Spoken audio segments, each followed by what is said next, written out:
Jail तो नवजोत सिंह सिद्धू की रिहाई तय हो चुकी है। रिहाई का काउंटडाउन शुरू हो गया है। 26 जनवरी को रिहा हो सकते हैं सिद्धू। सूत्रों के हवाले तो जी खबर सामने आ रही है, 26 जनवरी को रिहा होंगे सिद्धू। नवजोत सिंह सिद्धू की रिहाई तकरीबन तय हो चुकी है। सजा मुआफी वाली लिस्ट के सिद्धू का नाम है। सूत्रों के हवाले तो यह जानकारी मिली है। चंगे विहार वाले कैदियों के सिद्धू का नाम है और थोड़ा दस दईए कि गणराज दिहाड़े मौके चंगे विहार वाले कैदी जिहड़े ने उन्होंने रिहा किया जाता है और केंद्र की पॉलिसी के तहत रिहा होंगे कैदी। इस लिस्ट के नवजोत सिंह सिद्धू का नाम भी दस्या जा रहा है। इस वेले की अहम खबर 34 साल पुराना रोड रेस का मामला जिसके नवजोत सिंह सिद्धू को सजा हुई सी। 19 मई को सुप्रीम कोर्ट का फैसला, 1 साल की सजा हुई सी। 20 मई को सिद्धू ने सरैंडर किया और हुण रिहाई का राह पतरा होया। पंकज कपाही मेरे सहयोगी फोन लाइन ते मेरे नाल मौजूद ने। पंकज, सूत्रों के हवाले तो खबर आ रही है, किस तरीके से समझा जाए सिद्धू की रिहाई का फैसला? देखो, जो न्यूज़ 18 के टॉप सोर्सेज जानकारी दे रहे हैं कि 52 कैदी जिहड़े ने वो 26 जनवरी को रिहा किए जाने हैं। मुआफी जिहड़ी है उन्होंने की सज़ा पूरे होने तो पहला दी जाएगी, क्योंकि केंद्र सरकार की यह पॉलिसी है कि 15 अगस्त या 26 जनवरी के मौके के उत्ते ये खास 2 दिन होंगे ने जदों सज़ा तो पहला जिहड़ा रिहा किया जा सकता है। उन्होंने बिहेवियर को देख के, उन्होंने एटीट्यूड, उन्होंने कामकाज जेल च बैठे और उन्होंने पुरानी छवि को देख के इसे दे मद्देनज़र 51 कैदी जिहड़े ने वो रिहा किए जाने ने और उन्होंने नवजोत सिंह सिद्धू होरां दा नाम है। ये जानकारी न्यूज़ 18 के टॉप सोर्सेज दे रहे हैं और ये भी जानकारी मिल रही है कि क्योंकि ये कैबिनेट के विच सूची जानी है, कैबिनेट के विच अगली कैबिनेट जिहड़ी होनी उस दे विच नाम जिहड़ा वो आ सकता है और उस तो बाद गवर्नर ने मंजूरी देनी होंदी है। तो वैसे अगर देखा जाए मई के विच क्योंकि 1 साल पूरा होना वै, मई च नवजोत सिंह सिद्धू जिहड़े ने वो पटियाला दे विच जेल दे विच गए सीगे, लेकिन मई तो पहला ही जनवरी दे विच यानी कि 4 महीने पहला ही उन्हों की रिहाई जिहड़ी हो सकती है। ये न्यूज़ 18 के टॉप सोर्सेज जिहड़े ने जानकारी दे रहे हैं। गगन जी, बहुत बहुत शुक्रिया पंकज इस तमाम जानकारी के लिए। सो वड्डी खबर यह है कि नवजोत सिंह सिद्धू की सजा मुआफी वाली जी लिस्ट है उसके नवजोत सिंह सिद्धू का नाम है और नवजोत सिंह सिद्धू को 26 जनवरी को रिहा किया जा सकता है। चंगे विहार वाले कैदियों के विच उस लिस्ट के नवजोत सिंह सिद्धू का नाम शामिल हो सकता है और इस सब के विचाले क्योंकि 1 साल की सजा सी और सिद्धू की रिहाई जिहड़ा है वो 26 जनवरी को हो सकती है। जानकारी सूत्रों के हवाले तो जी सामने आ रही है और चंगे व्यवहार की वजह करके और सिद्धू को लैके जिस तरीके क्यास लाए जा रहे सन कि कदों बाहर आएंगे हुण नवजोत सिंह सिद्धू और की होएगा उन्होंने सियासी करियर का, कई सारिया चर्चावां भी चलियां। 20 मई को जिहड़ा है नवजोत सिंह सिद्धू ने सरैंडर किया सी पटियाला जेल दे विच। सुप्रीम कोर्ट का फैसला आने तो बाद सुप्रीम कोर्ट ने 1 साल की सजा सुनाई सी नवजोत सिंह सिद्धू को रोड रेस के मामले दे विच। 1988 का मामला सीगा पटियाला दे विच। एक शख्स ते जिहड़ा सिद्धू ने उस वेले जदों झगड़ा होया एक शख्स के नाल शेरां वाले गेट के नेड़े वो अपने दोस्त के नाल गए सीगे और गड्डी की पार्किंग नूं लैके झगड़ा होया सी और यह मन्निया जाता है ये सीगा मामले दे विच कि सिद्धू ने उस शख्स नूं घसुन्न मार दिता सी, जिस तो बाद हस्पताल जो उस शख्स नूं लिजाया गया तो उसकी मौत हो गई सी। इस तो पहला सिद्धू नूं 1000 रुपए का जुर्माना ला के छड्ड दिता गया सीगा हाई कोर्ट के वलों, पर सुप्रीम कोर्ट के जो यह मामला आता है रिव्यू करने के लिए तो सुप्रीम कोर्ट ने सख्त टिप्पणी करते हुए कहा सीगा कि यह जुर्माना बहुत छोटा और इसने पूरी प्रक्रिया को जिहड़ा है वो बहुत छोटा साबित कर दिता है। ठीक है, नवजोत सिंह सिद्धू VIP हो सकते हैं तो उन्होंने फिर जिहड़ा है 1 साल की सजा जिहड़ा है सुप्रीम कोर्ट के वलों सुनाई गई सी इस मामले में दोषी मंदिया। इस मामले में जिस तरीके 1 साल की सजा हुई सी, सिद्धू ने 19 तारीख को सुप्रीम कोर्ट का फैसला आया। 20 मई को जिहड़ा है सिद्धू ने सरैंडर किया सी और उस तो बाद जिहड़ा है हुण यह मन्निया जा रहा है कि नवजोत सिंह सिद्धू की रिहाई हो सकती है।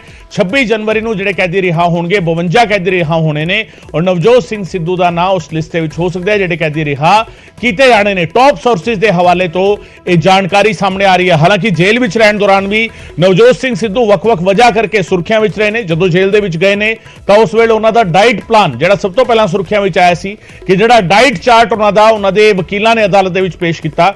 दावेदारी यह की कि नवजोत सिंह सिद्धू को वख-वख तरीके दी बीमारियां ने, इस करके उन्होंने एक स्पैसीफिक डाइट दी जानी जरूरी है। वो अपने आप सुर्खियां में रहा। उस तो बाद नवजोत सिंह सिद्धू ने मौन व्रत भी रखा।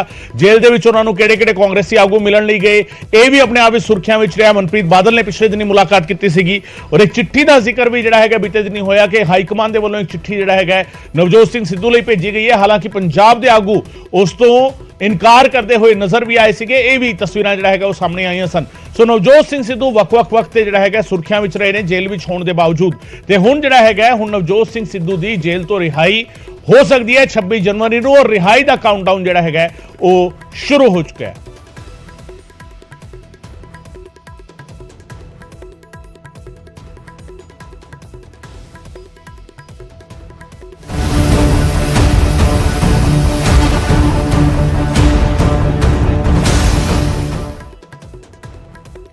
उधर राहुल गांधी की सुरक्षा दे विच कुताही दे मामले दे विच सीआरपीएफ ने सुरक्षा दे विच कुताही दी गल दा खंडन किया है। राहुल ने कई बार खुद सुरक्षा नियम जेडे ने वो तोड़े ने। सीआरपीएफ ने कहा 2020 तो हुण तक 113 बार उल्लंघना की है।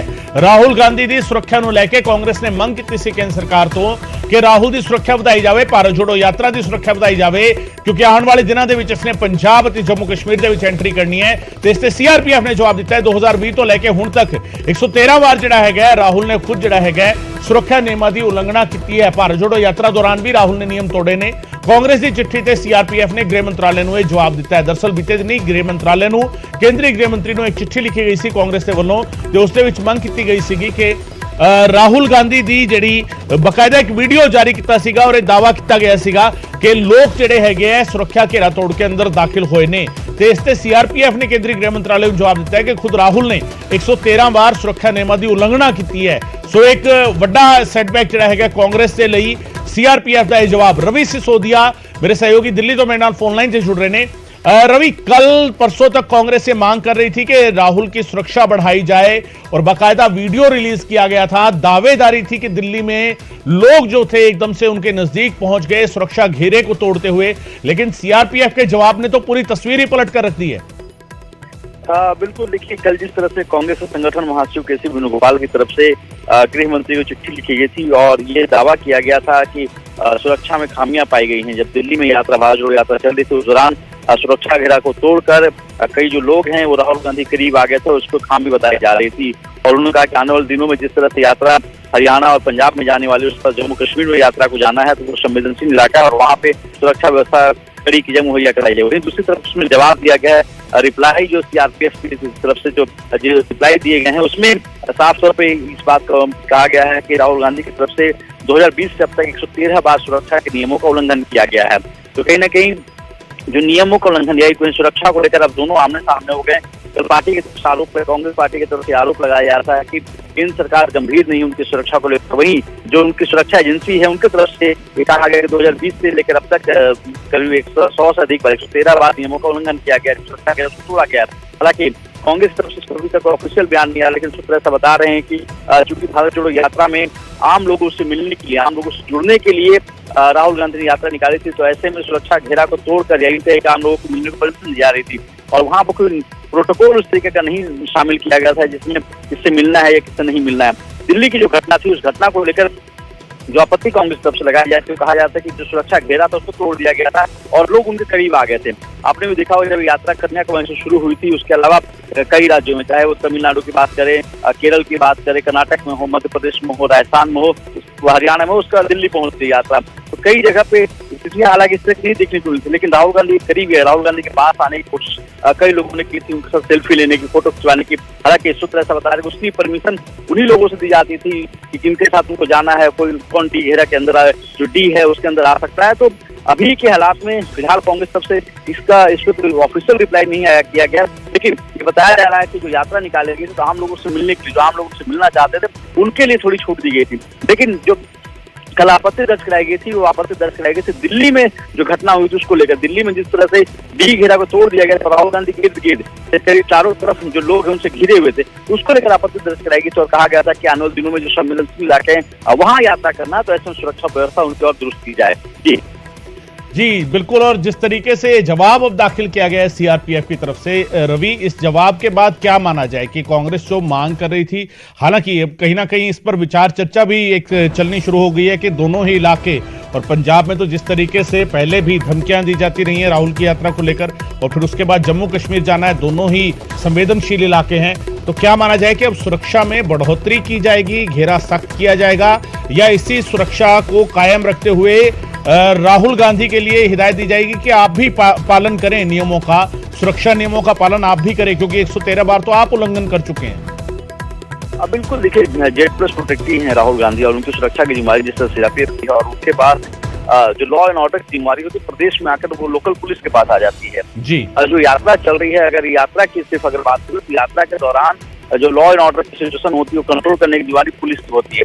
इन्होंने जो हवाला दिया है 2020 से दिया गया है और यात्रा इसी वर्ष शुरू हुई है, तो ऐसे में उससे पहले कितनी बार नियमों का उल्लंघन किया गया है उसका उन्होंने उल्लेख किया है। तो माना जाए कि जो प्रोटेक्टिव होते हैं, प्रोटेक्टिव की जिम्मेदारी जिनकी होती है उनके तरफ से नियम होते हैं और वो अपनी तरफ से तय करते हैं कि किससे मिलेंगे किससे नहीं मिलेंगे, सुरक्षा दायरा कहाँ तक है, कहाँ तक आपको आगे जाना है, कहाँ तक आपको आगे नहीं जाना है, उसका हवाला दिया गया। क्योंकि कई बार देखने को मिला कि सुरक्षा के दायरे को तोड़कर राहुल गांधी आगे निकले हैं, लोगों से मुलाकात किया, लोगों से मुलाकात करते रहे। तो ये कहीं ना कहीं दोनों के बीच में टकराव की स्थिति है, क्योंकि जो एजेंसी सुरक्षा दे रही उनकी तरफ से दावा किया गया है, उनकी तरफ से कहा गया है कि सुरक्षा के नियमों की अनदेखी करते हैं और नियमों को तोड़ते हैं। वही कांग्रेस की तरफ से ये दावा किया जा रहा है कि जिस तरह की सुरक्षा उनको मुहैया कराई जानी चाहिए तो उस तरह की सुरक्षा केंद्र सरकार की तरफ से नहीं कराई गई है। ठीक जी बिल्कुल, कहीं ना कहीं दोनों तरफ से अपनी अपनी बात कही गई है और अब ये देखना होगा कि फाइनली डिसाइड क्या किया जाता है आने वाले दिनों को लेकर। पर फिलहाल सीआरपीएफ का एक बड़ा जवाब। बहुत बहुत शुक्रिया रवि इस तमाम जानकारी के लिए। रवि सिसोदिया मेरे सहयोगी जानकारी दे रहे हैं जिस तरीके जवाब जिहड़ा हैगा सीआरपीएफ ਦਾ ਸਾਹਮਣੇ ਆਇਆ। ਸੋ ਹੁਣ ਨੈਕਸਟ ਸਟੈਪ ਕੀ ਹੋਏਗਾ, ਹੁਣ ਨਜ਼ਰਾਂ ਇਸ ਤੇ ਨੇ, ਕਿਉਂਕਿ ਕਾਂਗਰਸ ਨੇ ਤਾਂ ਡਿਮਾਂਡ ਇਹ ਕੀਤੀ ਹੈ ਕਿ ਸੁਰੱਖਿਆ ਜਿਹੜੀ ਹੈਗੀ ਹੈ ਉਹ ਵਧਾਈ ਜਾਵੇ, ਯਾਤਰਾ ਦੀ ਸੁਰੱਖਿਆ ਵਧਾਈ ਜਾਵੇ। ਦੋ ਗੱਲਾਂ ਨੇ ਇਸ ਦੇ ਵਿੱਚ ਕਿ 2020 ਤੋਂ ਇੱਕ ਤਾਂ ਸੀਆਰਪੀਐਫ ਕਹਿ ਰਹੀ ਹੈ ਕਿ ਰਾਹੁਲ ਨੇ 113 ਵਾਰ ਉਲੰਘਣਾ ਕੀਤੀ ਹੈ, ਇਸ ਦੇ ਵਿੱਚ 2021 ਵਿੱਚ ਕਿੰਨਾ ਹੋਇਆ ਔਰ 2020 ਵਿੱਚ ਕਿੰਨਾ ਹੋਇਆ, ਇਹ ਸਾਰੇ ਸਵਾਲ ਬਰਕਰਾਰ ਨੇ ਔਰ ਆਉਣ ਵਾਲੇ ਦਿਨਾਂ ਵਿੱਚ ਕਿਸ ਤਰੀਕੇ ਦਾ ਫੈਸਲਾ ਹੁੰਦਾ ਹੈ ਇਹ ਵੀ ਵੇਖਣ ਵਾਲੀ ਗੱਲ ਹੈ।